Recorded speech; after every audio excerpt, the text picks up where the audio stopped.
Now on Indianapolis This Week, the key fights on Capitol Hill, immigration reform, the VA, and suing President Obama. As a new study shows growing anger at Congress, we talk to some of Indiana's key lawmakers as they come home for the August recess. We have a strong court. I mean, it's not just about a chief. It's about the five of us setting the rule of law, protecting the rule of law in Indiana. Plus, history in Indiana's Supreme Court, the first woman to serve as Chief Justice. We talk one-on-one with Loretta Rush. From RTD6, the Indy Channel, this is Indianapolis This Week with Rafael Sanchez. From City Hall to Congress, Mayor Ballard is reaching out to federal lawmakers on his new proposed crime plan. This week, Ballard met with Congresswoman Susan Brooks and Congressman Andre Carson to discuss his 5-year proposal to add more police and expand preschool across Marion County. Now, after that meeting, Congressman Andre Carson released this statement saying in his words that while I think all Hoosiers can agree that something must be done to make Indianapolis safer, today's meeting was in no way an endorsement of Mayor Ballard's early education and public safety initiative. Joining us now is Indiana's 5th District Congresswoman, who was also at that meeting, Susan Brooks. Congresswoman Brooks serves on the Education, on the Workforce, Homeland Security, and Ethics Committee, and she also serves on the Select Committee investigating Benghazi. Welcome to the program. Big story this morning, of course, the situation in Iraq. Are you concerned at all about the escalation of military use in that country? Well, ISIS is posing a grave threat to Iraq and actually to large growing parts of the Middle East. So I believe that the President's decision to strike was appropriate, and now I look forward to hearing what the President's strategy is for the Middle East. We haven't seen that strategy in the past, and ISIS has been growing in strength and in its aggression, and so I do believe it was appropriate, particularly the humanitarian aid, and also to protect any and all assets we have still in Iraq. And we still do have military personnel in Iraq, so we need to make sure that we do protect our personnel and that we provide that humanitarian aid. ISIS, I think, is a grave problem. Their links with al-Qaeda, it is a growing terrorist organization, and so I believe it is a very dangerous entity that we need to be engaged. It is appropriate, I think, for the United States to be engaged. Concerned at all that we'll see an escalation of just servicemen and women going back into Iraq? Well, that is obviously something of great concern, and of course my thoughts and prayers are with those men and women who are conducting those operations right now.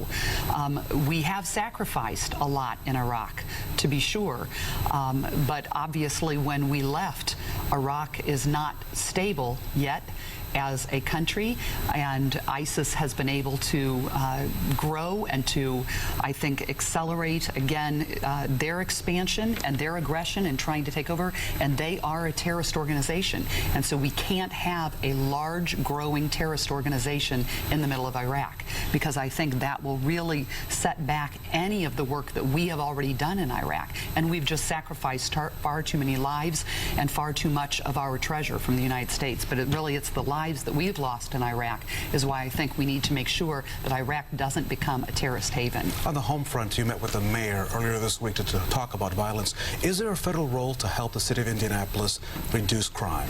There absolutely is.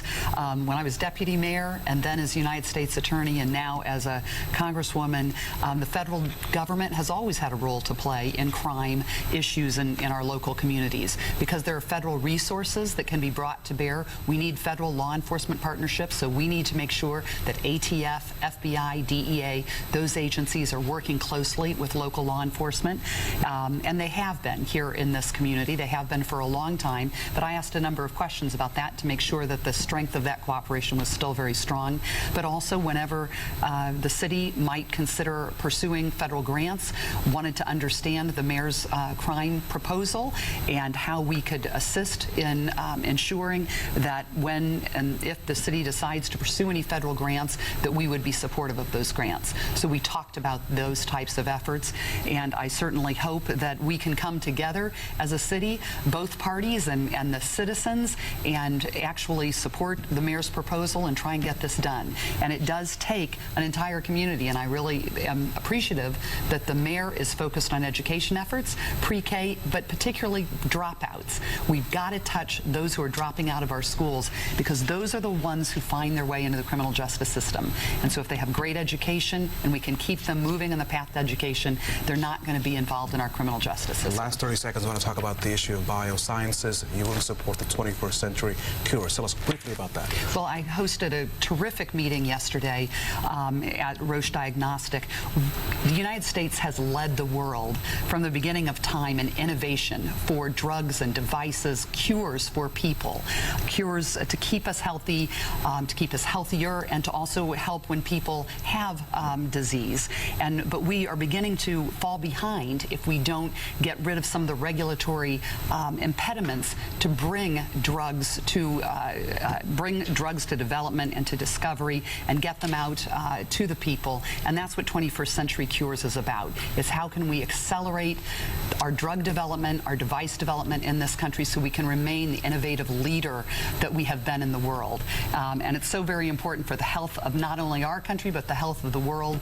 Indiana is a life sciences leader. We export more products than any other state in the country.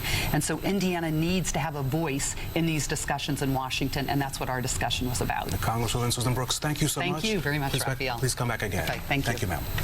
Politicians agree that there is a humanitarian crisis along the border. What they don't agree on is how to respond to it.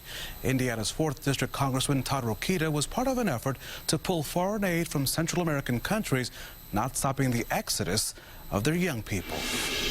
These Central American countries, some of them, their leaders were actually holding press conferences saying to their own citizens, go to America, if you could stick your toe on our soil, you're good. That is the wrong message. So we're redirecting some of those countries' foreign aid to this crisis to help repatriate to their countries their own children.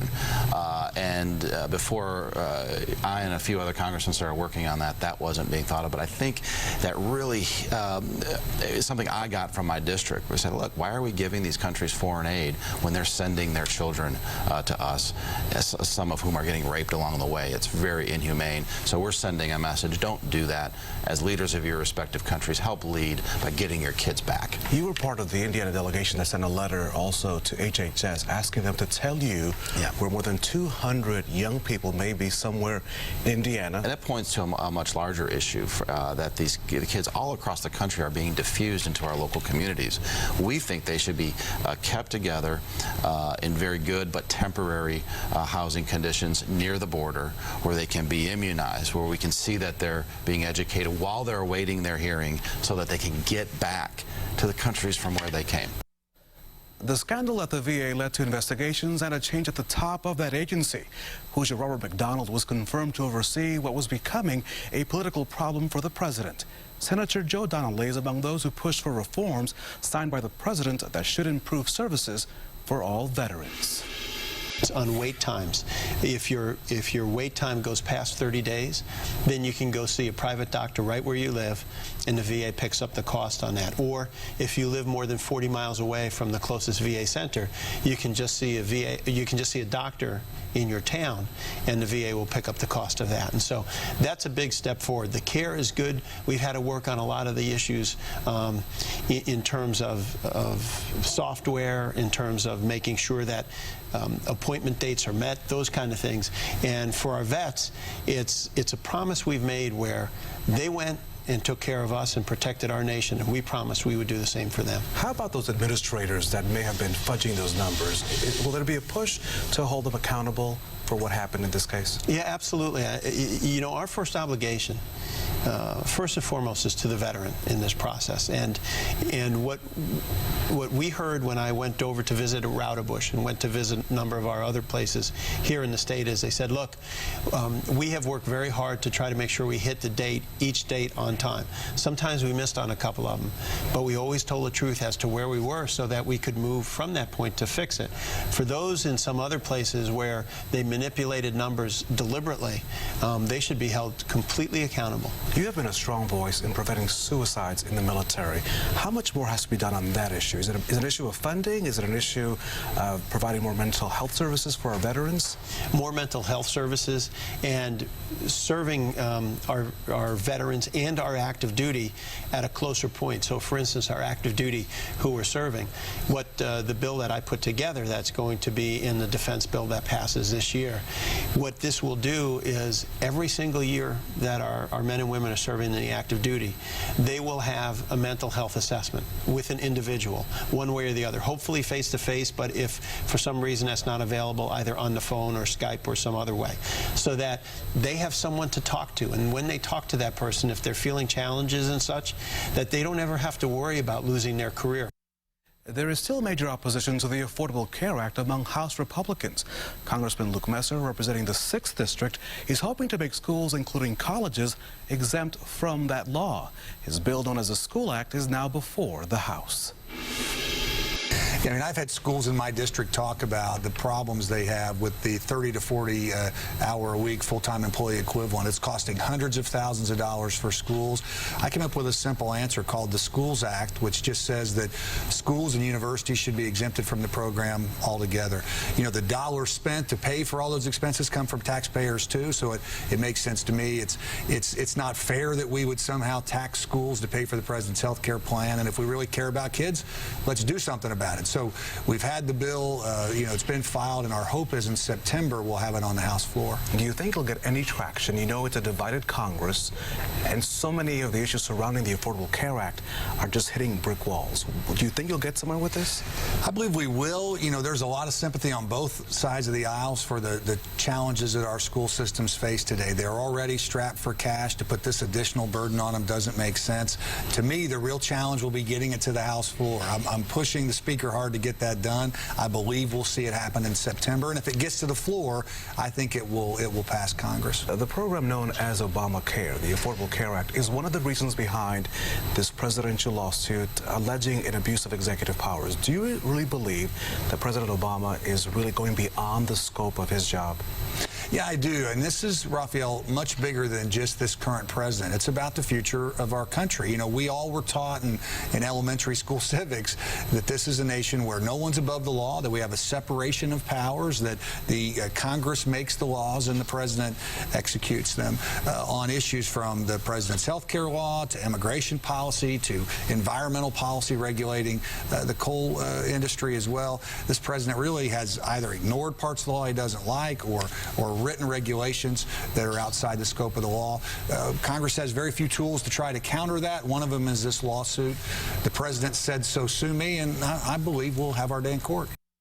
Over the next few weeks during this August recess, we expect to hear from Congressman Andre Carson, Congressman Todd Young, and Senator Dan Coates. But up next, the race for mayor of Indianapolis may have begun this week.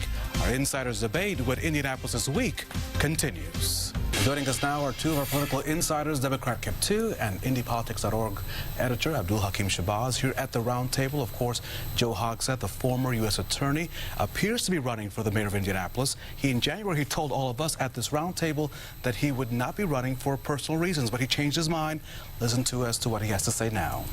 On a personal level, my wife works at a bank that's been robbed 2 times just recently, one at gunpoint. Fortunately, no one was hurt, but that brings home very personally, not as a federal prosecutor, but as a husband and as a father. It seems that the narrative, he is setting the narrative saying public safety will be the #1 issue going to 2015. Does he have it right? Yeah, I think he absolutely has it right. Certainly, as we look at it at the moment, we've had a murder epidemic in the city of Indianapolis for the last couple of years, and we need someone who's serious about tackling it. Well, crime is the issue today, but as always, we never know what the issue is going to be tomorrow, number one. And number two, I will argue that a Hogsett candidacy would probably be like a summer blockbuster film, but the previews turn out to be the best parts. And when you start dissecting Joe's record, you'll find out that he's not Elliot Ness by any stretch of the imagination. I'm looking forward to Joe explaining why, for all the talk about crime and violence, why is it that in the fiscal year 2013-2014, about half of the people that you prosecuted for gun crimes served either no time or less than 5 years? yours. Now, if crime's a big issue and crime's going to be the thing, okay, fine, but your record's going to be fair game as well. Yeah, See, I'm helping out your guy, Frank Short. I'm doing you a favor. Let me respond to that. There are 10 times more gun prosecutions under Joe Hogsett when he was U.S. Attorney than the Republican predecessor. And to say that some of the more other things he criticized in his column, I think, are also inaccurate.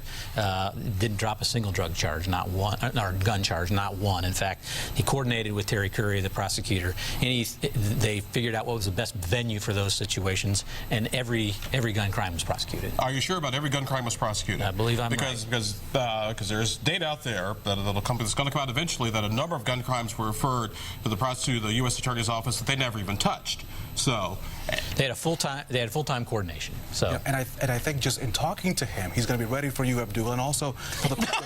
He's not running against me. Well, but for the politics that will come from this, because on day one, when he had his sit-down just last week, he was called a career politician who had run for multiple jobs by the county Republican Party. This is his response to that criticism. When you have lived a life taking down drug cartels, motorcycle gangs, busting up corrupt politicians, and facing down death threats, all of these political arguments fall by the wayside. They are of no consequence. Is that the antidote for all the possible political smear campaigns that may begin in a matter of months? Well, I mean, these guys obviously see that he's a serious challenge, and they're trying to, at the moment, grasp at whatever they can to criticize him. You know, Joe's been, I think, until last week, universally recognized as one of the best federal prosecutors we've ever had, but they got to try to do something, and so that's what they're throwing out there. If I'm Joe Hogsett, I'm more worried about Frank Short, and should be more worried about Ed Delaney, because you know what? At least they've actually won an election, you know, in this decade. I'm just saying. So for Joe to say, no, Republicans are going to drink up this and this and this, well, first you got to get through a Democratic primary. And although as many disagreements as I have with Ed Delaney and Frank Short, they've at least won elections. And final question, we only have 15 seconds, sorry about that. New poll comes out criticizing Congress. They've reached new lows. Is that just the other guys or other ladies congressperson, or is it mine? Well, for the first time, I saw a poll this week that said people are dissatisfied with their own congressman more than they are satisfied. That's the first time I think that's happened. So I think that the potential exists, I think, in this election cycle to throw the bums out. We haven't seen it yet, but if that trend continues, it might happen in the fall. Is that true? I think if you put the Ebola virus versus Congress, the Ebola virus wins. How about that? You know, I don't know what else to say about that. Go to church and pray for you, Abdul. The conversation between our insiders continues on Twitter. Check out their Twitter handles and give us your opinion, and stay up to date with Abdul, Laura, and Jennifer throughout the week. When Indianapolis This Week continues, history is made as Indiana will now have a woman in the role of Chief Justice on the state Supreme Court. After the break, our conversation with Justice Loretta Rush. Welcome back to Indianapolis This Week. This has been a historic week for Indiana. For the first time in the state's 200-year history, a woman will lead Indiana's highest court. On Wednesday, Loretta Rush was selected as the next Indiana Chief Justice. Rush has been a member of the High Court since 2012, the 108th person to serve on Indiana's Supreme Court. I had a chance to sit down with Justice Rush earlier this year for a very special conversation, starting with how does she define success? Success has been raising kind children. Success is taking challenges, taking risks. Success is being able to laugh at yourself if you look down halfway through the day and you've got 2 different color shoes on. And then, I mean, most of all, success is at the end of your life. It's Irma Bombeck said, you want to stand before God and say, I've used everything you gave me. And have you done that so far? I try. How do you encourage other people to follow in your footsteps, if that's possible? Because you are a history maker. You are one of the few women who's reached this level. So how do you get others to say, you know what, I'd like to follow in her footsteps? I think you have to push yourself. I mean, I grew up, I moved 16 times growing up. My dad worked for the railroad. I had a speech impediment, moved every year, was always the new kid, put myself through college, put myself through law school. I guess just pushing yourself. Don't let anyone say, no, you can't do that, or this isn't available to you. Be able to say, yes, I can, or find somebody that's done it before you. I talk to a lot of young women, right, and young people that are looking at the profession. If this is your passion, find something that is your passion, and then it doesn't seem like it's work. You talked about that you had a speech impediment. You couldn't tell that now. How did you overcome that? And how do you use that experience to say, you know what, I can do whatever I want to do? I know now. I mean, you talk to my colleagues on the court, they would probably laugh. I don't even know if they knew that. It was ours, like Loretta. I was Loretta Wash. I think that, again, you don't let that define you, or you don't let, we all hit bumps. It's not perfect for all of us. And, persevering through those and saying, and also, when I went to law school, it was just when women started kind of coming on. It was a small percentage of our class were. And when I was a partner in my law firm, I was the first woman partner in my law firm. Or even just, when people came and asked me to consider applying for the Supreme Court, it was you saying, you don't want to look back in your life and say, I wish I would have tried this. So sometimes you're going to get these things and sometimes you're not. But I think the really good things in life can happen if you take a risk and be open to new things. Chief Justice Loretta Rush, thank you. Let's take a look at her resume. She has previously served 14 years as a Tippecanoe Superior Court judge. Rush received her undergrad degree from Purdue and her law degree from IU School of Law. Indianapolis This Week continues right after this. Coming up today on RTV6, you can catch your Indianapolis Indians as they take on the Rochester Red Wings at Victory Field. We're airing today's game on RTV6 starting at 1:30 p.m., followed by your special Inside the Clubhouse after the game. And remember, you can catch every Indians home game on HTSN. Tune into digital channel 6.2. Comcast users can go to channels 247 or 420, and Bright House users can go to channel 410. And that's it for this edition of Indianapolis This Week. Thanks for joining us. Remember, we are always on the RTV6 app and our website, theindychannel.com. I'm Rafael Sanchez, and have a great Sunday.